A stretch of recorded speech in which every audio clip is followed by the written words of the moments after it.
Hello दोस्तों, class 12th की math में आज हम सब लोग पढ़ने वाले हैं मैट्रिक्स की सेकंड क्लास। और इसमें हम सब लोग पढ़ने वाले हैं कि मैट्रिक्स का ऐड कैसे होता है और इसका डिफरेंस कैसे निकाला जाता है, और साथ ही साथ इन पर जो ऑपरेशंस होते हैं, संक्रियाएं लगाई जाती हैं, वो कौन कौन सी होती हैं। तो शुरू करते हैं। आप सभी बच्चों का हमारे अपने प्यारे से यूट्यूब चैनल पर स्वागत है। तो किसी भी मैट्रिक्स को ऐड करने के लिए, योग करने के लिए खास बात होती है उसका ऑर्डर। अगर मैट्रिक्स हम मान लेंगे कि हम दो मैट्रिक्स हमने मान लिया, एक मैट्रिक्स ए है, ठीक है, और वो है क्या, मैट्रिक्स को सबसे पहली चीज स्क्वायर ब्रैकेट में लिखा जाता है, ये चीज हमने पहले से ही बताई, ठीक है। और इसमें क्या होते हैं, एलिमेंट्स होते हैं, और उन एलिमेंट्स को आई और जे के फॉर्म में लिखते हैं, जहां पर आई जो होता है वो रो को बताता है और जे बताता है कॉलम को, यानी पंक्ति और स्तंभ को, ठीक है। और हमने मान लिया इसका जो ऑर्डर है वो m क्रॉस n या m बाई n है। सेम वही चीज, m रो के नंबर से और n जो है वो कॉलम्स के नंबर से। और दूसरी हमने मैट्रिक्स मान ली बी। बी है तो जाहिर सी बात है इसका एलिमेंट क्या होगा, बी। सेम वही चीज आई जे क्या होती है, नेचुरल नंबर्स होती है, ठीक है। और m बाई n, अब यहां पर देखेंगे तो इसका ऑर्डर m बाई n है, इसका ऑर्डर भी m बाई n है। अगर ऑर्डर सेम नहीं होंगे तो ये कभी भी ऐड नहीं होगा। तो बात क्लियर है ना। कभी भी एडिशन हो या डिफरेंस निकालना हो, सब्ट्रैक्शन जिसको कहते हैं, निकालना हो किसको, मैट्रिक्सों का, तो फिर हम ये चीज देखते हैं कि ऑर्डर बहुत मायने रखता है, ये चीज, ठीक है। ऑर्डर उसका उसका उसकी क्रम जो है, उसका क्रम जो है वो कैसा है, वो चीज। अब देखेंगे तो यहाँ पर ए का ऑर्डर भी m बाई n है और b का भी m बाई n है। तो इसलिए अगर इनको हम ऐड करेंगे तो ये हो जाएगा हमारा a प्लस बी। और a प्लस बी जब होगा, a प्लस बी को हम कैसे लिख सकते हैं, देखो यहाँ पर a और b को ऐड किया। अब a की वैल्यू कितनी है, स्क्वायर ब्रैकेट में a आई जे, इसका ऑर्डर क्या है m बाई n, और ऐसे ही b का निकालेंगे तो b आई जे, इसका भी ऑर्डर क्या है m बाई n, ठीक है ना। अब a प्लस बी की वैल्यू क्या हो जाएगी, अब यहाँ पर m बाई n है, ये भी m बाई n का है, तो इसलिए हम इसको लिख सकते हैं a आई जे, ठीक है, प्लस बी आई जे, और स्क्वायर ब्रैकेट के बाहर हम ऑर्डर को लिख देंगे m बाई n।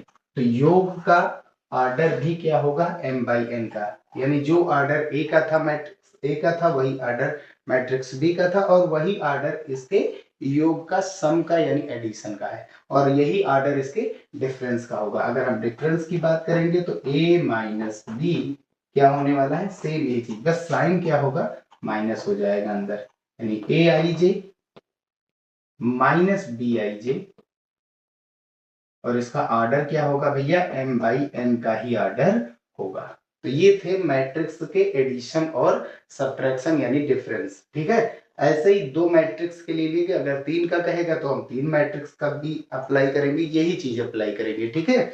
अब हम सब लोग पढ़ने वाले हैं कि एडिशंस की प्रॉपर्टीज क्या होती है। अगर जो दो मैट्रिक्स को हम ऐड किए हैं, इनके एडिशन की प्रॉपर्टी क्या है, कौन कौन सी प्रॉपर्टी है, क्रमविनिमय नियम, साहचर्य नियम, बंटन नियम, वितरण नियम, क्या ये सभी चीजें, निरसन नियम, क्या ये सभी चीजें इन पर अप्लाई होती है या नहीं होती। चलिए वो भी चीज हम देख लेते हैं। स्क्रीनशॉट लीजिए, फिर स्टार्ट करते हैं, ठीक है।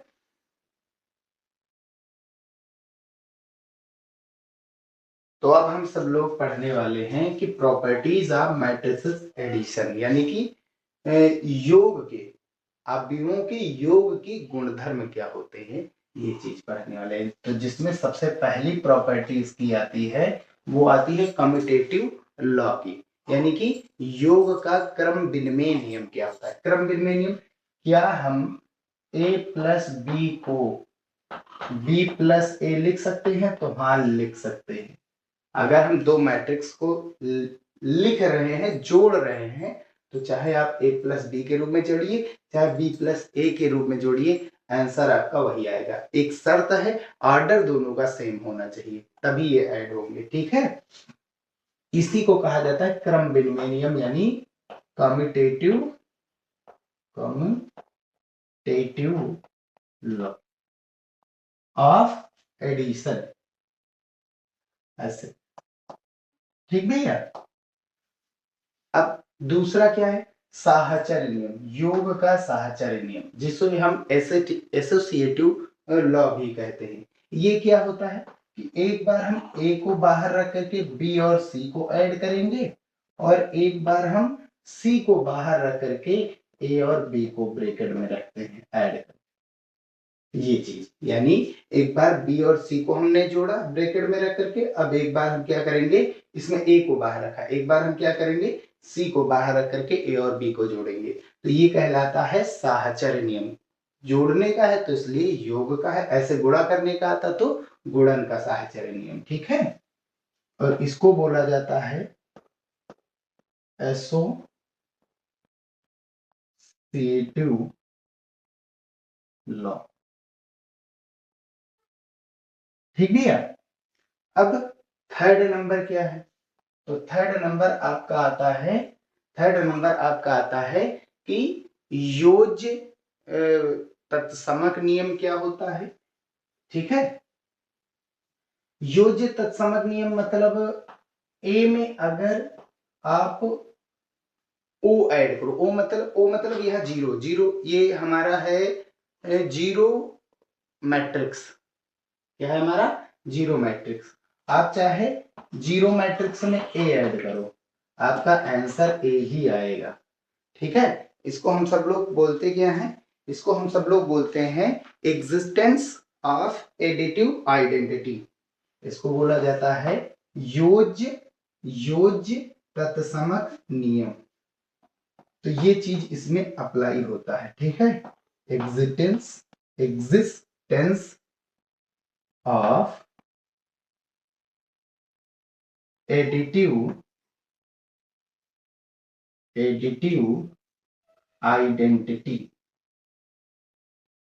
आइडेंटिटी बनाए रखता है, बस ये चीज याद रखिए। यानी जो मैट्रिक्स ए होगा वो जो मैट्रिक्स होता है जिसमें हम जीरो मैट्रिक्स ऐड करने जाते हैं, तो वो क्या होता है, वो अपनी आइडेंटिटी को बनाए रखता है। इसी को कहा जाता है योज्य तत्समक नियम। ठीक है, यानी आइडेंटिटी का मतलब जो गया है वही वापस आए, यानी कि ए को ऐड किया गया तो ए बाहर आए, ए को ऐड किया गया तो ए ही बाहर आए। क्लियर है। तो यहाँ जीरो क्या है, जीरो है तुम्हारा, ये तुम्हारा है नल मैट्रिक्स या जीरो मैट्रिक्स। ये चीज हमने बताई भी थी क्या होता है। ठीक है, जैसे 2x2 का बताएंगे तो इसके सारे एलिमेंट क्या हो, जीरो, तभी ये जीरो मैट्रिक्स या नल मैट्रिक्स कहलाता, ओ से लिखा जाता है इसको।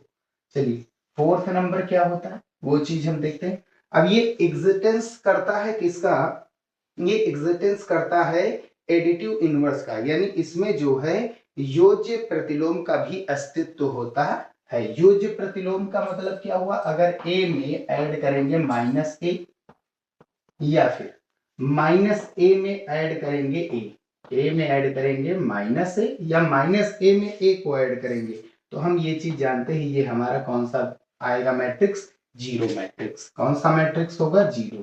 ठीक है, तो मैट्रिक्स का जो योज्य होता है, योग होता है, वो जीरो मैट्रिक्स होता है। ठीक है भैया, इसको हम कहते क्या है, एग्जिस्टेंस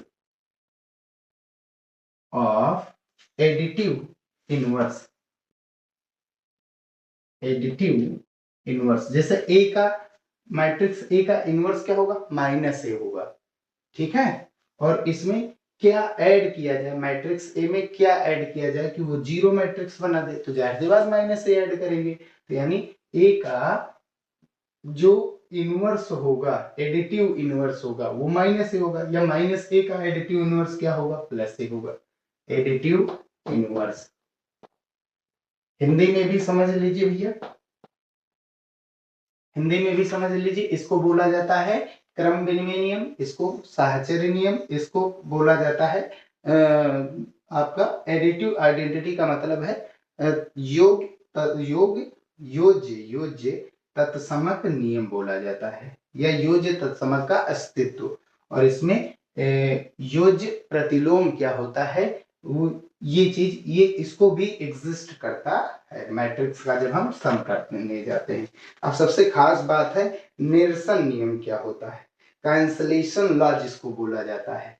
तो ये दो तरीके के होते हैं। जो फर्स्ट नंबर हमारा होता है, अगर हम a प्लस बी लिखा है is equals to a plus C, a plus B यदि a प्लस सी के इक्वल आ जाए तो हम यहां से कह सकते हैं a किसके इक्वल है, c के इक्वल है।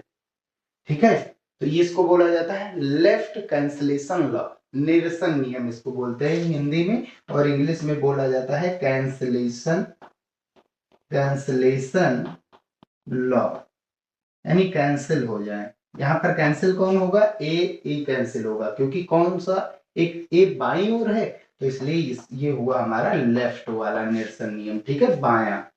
और इसी का सेकंड क्या है, यदि इसी को हम लिख दें b plus A is equals to C plus A, तो अब की बार ए दाहिनी ओर है तो दाहिनी ओर वाला ए कैंसिल हुआ, तो इसको हम कह सकते हैं b इज इक्वल्स टू सी। तो ये हमारा यही कैंसिलेशन लॉ ही होगा, लेकिन कौन, अब की बार ए राइट हैंड पर है तो इसलिए यहाँ पर क्या लिख दिया जाता है, राइट लिख दिया जाता है, दायां। ठीक है, तो बायां निरसन नियम क्या होता है और दायां निरसन नियम क्या होता है, ये चीज क्लियर हो गई। ठीक, अब किसी भी मैट्रिक्स में अगर हम किसी अदिश से स्केलर क्वांटिटी से मल्टीप्लाई कराएं 2 3 4, तो वो उसी में सभी एलिमेंट्स के साथ उसका मल्टीप्लाई होता है। तो ये टोटल इतने योग हैं, तो ये चीज आप सब लोग देख लीजिएगा। ठीक है, इंपॉर्टेंट है, हर जगह इंपॉर्टेंट रहते हैं ये चीजें। ठीक, चलिए आगे बढ़ते हैं अब सब। चलिए अब हम क्वेश्चन की शुरुआत करते हैं। क्वेश्चन नंबर 9, 8 तक कंप्लीट हो गया था। क्वेश्चन नंबर 9 है, मैट्रिक्स 3 दिए गए ए बी और सी, हमको प्रूफ करना है, वेरीफाई करना है इसको एसोसिएटिव लॉ के थ्रू जो है। ठीक है, ये हमको दिखाना है कि ये जो मैट्रिक्स है ये साहचर्य नियम, योग का साहचर्य नियम का पालन करते हैं या सत्यापित होते हैं। तो योग का साहचर्य नियम था क्या, कि एक बार हमने क्या किया था, B और C को ब्रैकेट में रख करके A को बाहर किया, और एक बार हमने क्या किया, A और B को ब्रैकेट में रख करके C को बाहर किया। यानी यही हमको क्या करना है, प्रूफ करना है। ठीक है, तो एक बार हम B और C को ऐड कर लेते हैं सबसे पहले। तो B और C को ऐड करेंगे तो कितना आएगा, चलिए यहाँ पर डायरेक्ट हम देखते हैं, प्रूफ में लेकर के चलते हैं, यानी LHS RHS दोनों साथ साथ हल करेंगे ताकि जल्दी आसानी से हल हो जाए। तो ए हमारा मैट्रिक्स ए हमने लिख दिया, यहाँ पर क्या है 211, 3 माइनस 10, 024 प्लस बी और सी, बी कितना है 997 माइनस 1, 354, 216 प्लस सी, सी कितना है 2 माइनस का 43, 1 माइनस का 10 और 945। RHS में ए और बी, यही चीज फिर से लिखना है, 211, 3 माइनस 10, 024। बी वाले का लिखना है 9 7 माइनस 1, 3 5 4, 1 2 1 6। सी वाले का लिखना है, सी कितना हमारा 2 माइनस 43, 1 माइनस 10 और 945। पहले हम बी और सी को सॉल्व करते हैं, ये एक ब्रैकेट में ये दे रहे हैं। ठीक है, और इसमें ए और बी को ब्रैकेट में कर करके सी को बाहर, इसको ऐड करके फिर इसमें ऐड करेंगे, तो हमारा मैट्रिक्स क्या हो जाएगा 211, 3 माइनस 1 0, 024। देखिए ये भी 3/3 का है, ये भी 3/3 का मैट्रिक्स है, तो जाहिर सी बात ये ऐड हो जाएंगे। ठीक है, अब इसमें ऐड करते हैं, चाहे एक बार स्क्वायर ब्रैकेट लगा करके, स्क्वायर ब्रैकेट लगा करके अंदर सॉल्व करके लिखिए हर एक टर्म को आपस में ऐड करके, और चाहे आप डायरेक्टली यूज कर सकते हैं। 9 और 2 11, 7 में से 4 गया, कितना बचा 3, 1 माइनस का 3 प्लस का तो 2 बचेगा, 3 और 1 4, 5 में से 1 गया 4, 4 में 0 ऐड करेंगे 4, 9 2 11, 4 1 5, 6 5 11। ठीक है, इक्वल में इन दोनों को ऐड करना है इस बार। ठीक है, ऐड कर देते हैं। 9 2 11, ठीक, 7 1 8, 1 माइनस 1 0, 3 और 3 6, माइनस 1 5, 4 बचेगा, ये 4, 0 2 2, 2 और 1 3, 6 और 4 10, प्लस इनको ऐसे ही लिखा रहने दो। 2 माइनस 43, 1 माइनस 10, 943। अब सबको जोड़ दीजिए। देखिए 11 2 13, 3 1 4, 2 और 1 3, 3 और 4 7, 1 घटेगा 3 बचेगा, 4 ऐड करेंगे 4 0 और ये 11 ही रहेगा। 2 और 5 7, और 4 और 11 15। इधर भी ऐड करिए। 11 2 13, 8 में से 4 गया 4, 3 में 0 ऐड करेंगे 3, 6 और 1 7, यहाँ से 1 घटेगा 3 बचेगा, यहाँ पर 1 4, 2 और 9 11, 3 और 4 7, और यहाँ पर 10 और 5 15। हम यहाँ से देख सकते हैं LHS is equals to RHS आ रहा है, यानी ये वेरीफाई हो रहा है। ठीक है, ये हो गया हमारा प्रूफ। क्लियर। अब चलिए आगे देखते हैं नेक्स्ट क्वेश्चन क्या कह रहा है हमारा। क्वेश्चन नंबर 10 क्या कह रहा है, मैट्रिक्स दिए गए A B C, कितने का ऑर्डर क्या है, 2 रो है, RC ना, ऑर्डर RC से लिखा जाता है। रो 2 है, कॉलम 1 2 3, तो 2/3। ये भी 2 रो 3 कॉलम, 2 रो और 3 कॉलम, 2/3 का। ठीक है, इसकी वैल्यू फाइंड करनी। तो सबसे पहले जो वैल्यू फाइंड करनी उसी के बेस पर लिख देते हैं। 2 और हमारा A क्या है, माइनस का 102, और ये 314, और फिर माइनस 3B, B कितना है 0, माइनस का 25, और 1 माइनस का 31, प्लस 4C। सी है ना, हाँ C कितना है 1 माइनस 52, और 660 माइनस 4। सॉल्व कर लेते हैं इसको। हम जानते हैं कि अंदर मल्टीप्लाई होगा, किसी भी वेक्टर स्केलर क्वांटिटी से अंदर मल्टीप्लाई कराते हैं। स्केलर मैट्रिक्स के साथ अगर हम अंदर मल्टीप्लाई कराने जाते हैं तो जाहिर सी बात हर एक एलिमेंट से वो मल्टीप्लाई होता है। 2 का अंदर मल्टीप्लाई होगा 1 से, ये हो जाएगा माइनस का 2, 2 0 0, 2 दूनी 4, 2 3 6, 2 1 2, 2 चौके 8, फिर माइनस का 3 से अंदर करो, 3 0 0, 3 दूनी 6, 3 5 15, 3 1 3, और ये माइनस यहीं पर रख करके 3 से केवल अंदर, 3 3 9, और ये 3 1 3, 4 से अंदर मल्टीप्लाई कराएंगे तो 4 1 जा 4, 4 5 जा 20, 4 2 जा 8, 4 6 जा 24, 4 0 0, और 4 4 जा 16। टोटल सॉल्व करके लिख लेते हैं। ये और ये प्लस में है और ये माइनस में, यानी इन दोनों को जोड़ करके ये घटा देंगे। 4 में -2, ध्यान से देखिए, -2 0 और 4, कितना बचेगा 2 बचेगा। ठीक है, अगला देखो, यहाँ 0, ये माइनस माइनस, प्लस का 6, और ये माइनस का 20, माइनस का 14 बचेगा। 4 और ये माइनस का 15, 4 प्लस का 15 माइनस का, घटाएंगे -11, और 8 प्लस का, तो माइनस का 3 बचेगा। और यहाँ पर देखिए 6 में से 3 गया, 3 बचा, और 3 में 24 जोड़ेंगे तो 27। 2, ये माइनस माइनस प्लस, 9 और 2 11, में 0 ऐड करेंगे जी 11 ही रहेगा। 8 में से 3, ये माइनस का है ना, 3 घटेगा 8 में से, 5 बचा, और 16 माइनस का और 5 प्लस का, माइनस का 11 बचेगा। ये हो जाएगा इसका आंसर। ठीक है, नेक्स्ट क्वेश्चन।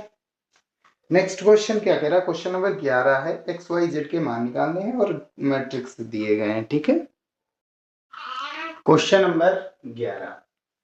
ठीक है, चलिए देखते हैं। इसमें एक्स वाई जेड की वैल्यू निकालनी ही है और मैट्रिक्स दिए गए हैं। फर्स्ट नंबर है ये 3x 4y और 2 अंदर 1.5 और 1z1 अंदर 2 से पहले मल्टीप्लाई कराते हैं फिर कंपेयर करा लेते हैं क्योंकि दोनों मैट्रिक्स इक्वल है आपस में। 3x 4y 1.5 का 2 से गुणा कराएंगे 3, 2 एकम 2 और ये 2z हो जाएगा और 2 एकम 2। हर एक एलिमेंट करस्पॉन्डिंग के बेस पर इक्वल होंगे। 3 3 के इक्वल, x 2 के इक्वल ऑन कंपेयरिंग x की वैल्यू मिल गई। 4 2z के इक्वल, कैंसिल आउट करेंगे तो बचा कितना 2, ये z की वैल्यू हो गई 2। अब y किसके इक्वल हो जाएगा 2 के, हो गया आंसर x y z की वैल्यू।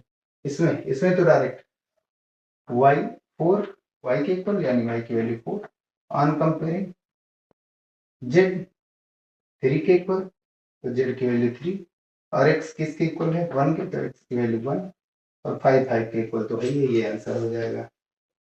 इसमें भी कंपेयरिंग कराएंगे तो x plus Y plus Z की वैल्यू क्या हो जाएगी, x plus Y plus Z की वैल्यू हो जाएगी 9 और x प्लस जेड की वैल्यू क्या हो जाएगी 5 और y प्लस जेड की वैल्यू क्या हो जाएगी 7। यहां से देखिए x से लिखिए y प्लस जेड किसके बराबर, y प्लस जेड 7 के बराबर, बराबर में 9, तो x की वैल्यू कितने की इक्वल हो जाएगी 2 की, 7 इधर आएगा माइनस में। फिर से x, यही चीज फिर से इक्वेशन फर्स्ट, x और z को ऐड करते हैं तो कितना दिया गया 5, x और z को एक साथ लिखेंगे और प्लस का y equals to 9, x plus z कितना 5, इधर लाएंगे तो माइनस का, तो y की वैल्यू हो जाएगी 9 माइनस 5 यानी y की वैल्यू हो गई 4। अब बची किसकी वैल्यू z की, इसी इक्वेशन में डालते हैं x plus Y plus Z 9 के इक्वल है, x की वैल्यू हमने फाइंड कर ली 2, y की वैल्यू 4, z फाइंड करना है 4 और 2 6, इधर आएगा माइनस में, घट करके कितना बचा 3, x y z की वैल्यू हो गई, ये इसका answer. Next question, question number 12 क्या कर रहा है, क्वेश्चन नंबर 12 में हमको प्रूफ करना है, ए और बी दिया गया है, इसका सम जो है इसके इक्वल होगा, ये प्रूफ करना है। पढ़ते हैं आगे क्वेश्चन नंबर 12, मैट्रिक्स ए दिया गया बी दिया गया, हमको प्रूव करना ए प्लस बी की वैल्यू लानी है। ए दिया गया बी दिया गया, हम ए प्लस बी एलएचएस लिए, ए की वैल्यू डाल दी गई प्लस बी की वैल्यू डाल दी गई। अब इसको ऐड करना है, 2 में 1 जोड़ेंगे 3, आई प्लस का आई माइनस का 0, माइनस का आई 2i है, आई बचेगा, 3 में 2 आई जोड़ेंगे तो 2i प्लस 3, 4 आई में 3 जोड़ेंगे तो 4i प्लस 3 बराबर RHS, यही हमको प्रूव करने लाना था। ए मैट्रिक्स, नेक्स्ट क्वेश्चन है, ए मैट्रिक्स दिया गया बी मैट्रिक्स दिया गया 4a 4b 4a और 5b और 2a प्लस 3b की वैल्यू फाइंड करनी है। ठीक है, फर्स्ट नंबर है 4a हमको निकालना, 4a की वैल्यू हमको पता ही है, 4 से मल्टीप्लाई 4 दूनी 8, 4 3 12, 4 चौक 16, 4 5 20, 4a हो गए। 5b 5 से गुणा 5 चौक 40, 9 45, 5 6 30, 5 7 35, ये हो गया। 2a प्लस 3b, 2a निकालना, पहले 2 से गुणा, 2 दूनी 4, 2 3 6, 2 चौके 8, 2 पंची 10, फिर प्लस प्लस 3b, 3 से गुणा करो, 3 8 24, 3 और 27, 3 6 18, 3 से 21, ऐड करना, 24 में 4 जोड़ेंगे 28, 27 में 6 जोड़ेंगे 33, 18 में 8 जोड़ेंगे 26 और 21 से 10 घटाएंगे 11, ये आंसर हो जाएगा इसका। और क्वेश्चन नंबर 14 जो कि लास्ट क्वेश्चन है, x प्लस वाई की वैल्यू 21 12 दी गई, 2x माइनस वाई की वैल्यू 12 21 दी गई है, हमको x की वैल्यू प्रूव करनी है, 1 1 1 होता है। ठीक है, चलिए हम करेंगे क्या, इक्वेशन फर्स्ट और सेकंड को ऐड कर देते हैं, x और 2x मिलकर के क्या हो जाएंगे 3x और y में से y कट करके 0 और ये मैट्रिक्स आपस में ऐड हो जाएंगे। देखिए यहाँ पे 2 में 1 जोड़ेंगे 3, 1 में 2 जोड़ेंगे 3, 1 में 2 जोड़ेंगे 3 और 2 में 1 जोड़ेंगे 3। अब यहाँ से देखिए ये 3 बटे में आ जाएगा,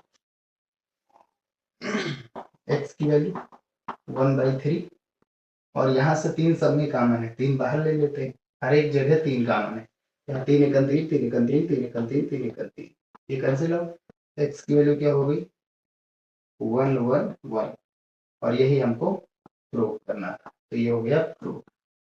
क्लियर है ना बात? ठीक, स्क्रीनशॉट लेना है। अब एक चीज याद रखिए, कुछ हमने बताया था पिछले वीडियो में और वो चीज क्या था, पहले स्क्रीनशॉट ले लीजिए फिर हम बताते हैं। चलिए, तो कुछ रिवीजन है। रिवीजन क्या है? सबसे पहला है वर्ग अवयव, स्क्वायर मैट्रिक्स क्या था। ठीक है, स्क्वायर मैट्रिक्स जिसमें रो और कॉलम के नंबर आपस में इक्वल होते हैं उसी को बोला जाता है स्क्वायर मैट्रिक्स वर्ग अवयव। ठीक है, और इसमें पहला आया था डायगोनल मैट्रिक्स यानी कि विकर्ण अवयव। ये चीज याद रखिए, विकर्ण अवयव क्या होता है? विकर्ण अवयव डायगोनल मैट्रिक्स जिसको बोला जाता है। ठीक है, ये होता क्या है, एक ऐसा अवयव होता है जिसका मुख्य विकर्ण 1 2 3 ये मुख्य विकर्ण होता है ना, के एलिमेंट शून्य ना हो, बाकी सारे एलिमेंट उस मैट्रिक्स में। सबसे पहली चीज ये कि स्क्वायर मैट्रिक्स होता है, इसके मुख्य विकर्ण वाली वैल्यू जो होती है वो जीरो नहीं होती, बाकी सभी की सभी वैल्यू जीरो होती है, इसीलिए इसको बोला जाता है विकर्ण अवयव। ठीक है, मुख्य विकर्ण किसको बोला जाता है? मुख्य विकर्ण यानी कि प्रिंसिपल डायगोनल किसको बोला जाता है? तो एक स्क्वायर मैट्रिक्स, दो दो डायगोनल होते हैं, एक ये और एक ये वाला ये होता है प्रिंसिपल डायगोनल। क्यों? डिफिनेशन होती है इसकी कि जो बाईं ओर है, बाईं ओर का सबसे ऊपर वाला बाईं ओर का जो एलिमेंट होता है और नीचे की ओर दाहिनी ओर का नीचे का जो एलिमेंट होता है, इस ये होती है आपकी प्रिंसिपल मैट्रिक्स। ठीक है, अब लेकिन अगर ये विकर्ण अवयव जो है इक्वल हो जाए, यही चीज क्या हो जाए? इक्वल, यही चीज आपस में क्या हो जाए? इक्वल, टू टू टू, बाकी सारे एलिमेंट क्या हो? जीरो। तो इसको बोला जाता है स्केलर अवयव यानी अदिश अवयव इसको बोला जाता है। कौन सा अवयव? अदिश अवयव, स्केलर मैट्रिक्स इसको बोला जाता है। ठीक है, लेकिन अगर यही प्रिंसिपल जो हमारा प्रिंसिपल डायगोनल है, इसकी वैल्यू यदि एक हो जाए, 1 1 1, बाकी सारे एलिमेंट क्या हो जाए? आपके जीरो हो जाए, तो इसको बोला जाता है आपका आइडेंटिटी यानी कि इकाई अवयव। इकाई अवयव या आइडेंटिटी मैट्रिक्स इसको बोला जाता है। क्लियर है? तो ये चीज जरूर याद रखिए, ये सबसे मेन चीजें हैं इसमें। और यहीं पर ये वीडियो हम समाप्त करते हैं। नेक्स्ट वीडियो में हम सब लोग आगे की एक्सरसाइज 3.2 सॉल्व करेंगे और उससे पहले हम सब लोग जैसे इसमें एडिशन के जो है रूल्स पढ़े थे, एडिशंस के लिए जो है प्रॉपर्टीज पढ़ी थी, वैसे ही हम सब लोग अब पढ़ेंगे मल्टीप्लिकेशन के लिए ये चीजें। ठीक है, और फिर एक्सरसाइज की शुरुआत करेंगे। यहीं पर वीडियो समाप्त करते हैं। वीडियो पसंद आया हो तो उसे लाइक और चैनल को सब्सक्राइब जरूर कर लीजिएगा। मिलते हैं नेक्स्ट वीडियो।